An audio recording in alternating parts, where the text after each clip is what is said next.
José Bobadilla. Estábamos hablando ahora, José, precisamente de la educación de los griegos, que no tienen pensum. Tenían unas reuniones, una especie de ágoras para reunirse y ahí conversaban y se nutrían unos a otros, ¿no? Pero ha sido la fuente siempre de la sabiduría de toda la humanidad, los Sí, griegos. sí. Los griegos lo que hacían era, se empeñaban, como eran filósofos por naturaleza, Ujú. entonces la educación para ellos era la filosofía. Y ya de la filosofía, o sea, ellos entendían que filosofía era todo, por eso Aristóteles era un biólogo. Era biólogo, era matemático, Aristóteles opinaba sobre arquitectura, Aristóteles, digamos que todas las áreas de la vida para ellos era filosofía.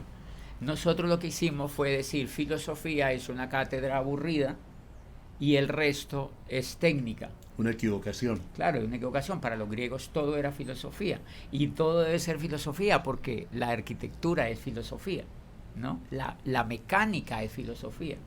La matemática es filosofía. Entonces los griegos creían que filosofía era todo. Y eso es muy interesante.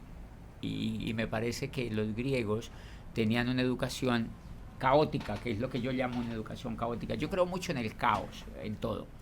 Y los griegos tenían una educación caótica y lograron pues generar una explosión de creación increíble que nunca se volvió a dar. Algo caótico como para generar que un despertar, Lo que pasa es que el caos, digamos, Emerson decía que el caos con frecuencia engendraba vida cuando el orden lo que generaba era hábito. ah, claro. Y Digamos, un hábito. Ajá. claro, entonces cuando las cosas son ordenadas genera hábito. Y dice Emerson, cuando son caóticas generan vida. Y cuando uno observa la vida es caótica. El universo en lo que han visto es caos, no es orden. Es caos. Las nebulosas, las galaxias, la energía invisible, todo lo que han visto con el telescopio este de la Estación Espacial Internacional es caos, no es orden. Se ve caos, ¿me entiendes? Y entonces eso genera vida, eso generó planetas, eso generó agua, eso generó pues aparentemente organizaciones, pero es producto del mismo caos, ¿no? Nosotros en cambio tenemos una vida organizada y la educación se empeña en organizarlo todo y me parece que está equivocada. Porque allí, por eso creo que somos una generación o una sociedad que no crea nada, o una generación humana que no crea o que crea muy poco porque es muy organizada. Entonces el niño entra a un jardín donde el niño tiene que cumplir horarios, el niño tiene que ver asignaturas, el niño tiene un know-how, o sea, un cómo hacer su proceso educativo. Cuando deberían sentar a los niños y hablar con ellos, ¿no?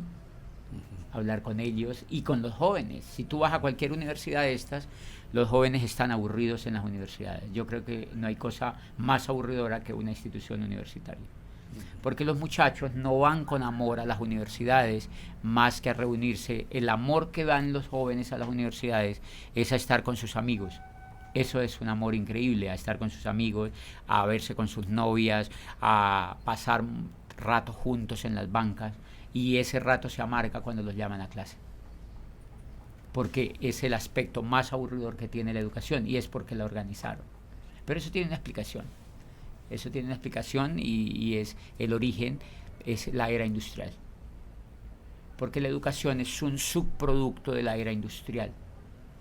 Digamos, la educación hasta la Edad Media era caótica. Realmente en la Edad Media baja no hubo una educación como la conocemos hoy. Y de allí, cuando aparece la era industrial, la organizan, la empaquetan. Entonces empaquetaron la medicina como un producto, el derecho como un producto, y nos lo vendieron. Y por eso hay especializaciones y subespecializaciones como productos. Y dejamos de ser filósofos, porque el médico, por ejemplo, oncólogo, desconoce el resto del cuerpo. Está enfocado en el tumor, en el tumor, en el tumor, en el tumor, en el cáncer, en el cáncer, en el cáncer. Pero él desconoce la energía, por ejemplo. Desconoce que la vida o que las enfermedades surgen de la nutrición o que surgen de la energía del cuerpo. Entonces, eso es un error de la educación. Sí, ese hábito, entonces, José, quiero interpretárselo en este momento porque pues usted está explicándonos y dentro de ello hay una profundidad porque cuestionamos lo que se ha hecho y lo que hay en este momento. A ver, si usted me dice caótico, yo le entiendo que es bueno que haya lo caótico, digamos, para crear, para hacer un mundo dinámico, porque no está establecido, hay un caos, ¿sí? Y lo del hábito es porque lo lleva a uno a un conformismo, a una tranquilidad. ¿Sí? ¿Podría ser así, esa Sí. interpretación? Sí, sí, por supuesto. Lo que pasa es que la educación, siendo algo tan maravilloso, es el colmo que sea organizada. Porque en la educación es donde debe haber creación, ¿me entiende? Entonces, por supuesto que deben haber cosas organizadas, la seguridad, las ciudades y Ah, no, tal. claro, Eso claro. es producto, obviamente, de la evolución.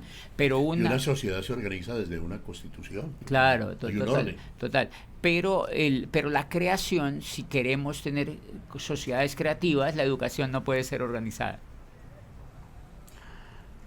Estas son las aseveraciones de José Bobadilla, empresario, motivador, educador, ex rector y ahora el hombre que nos ha puesto a soñar nuevamente con una avenida Cesta Hermosa, comenzando ahí en la calle 15, en el Teatro Calima.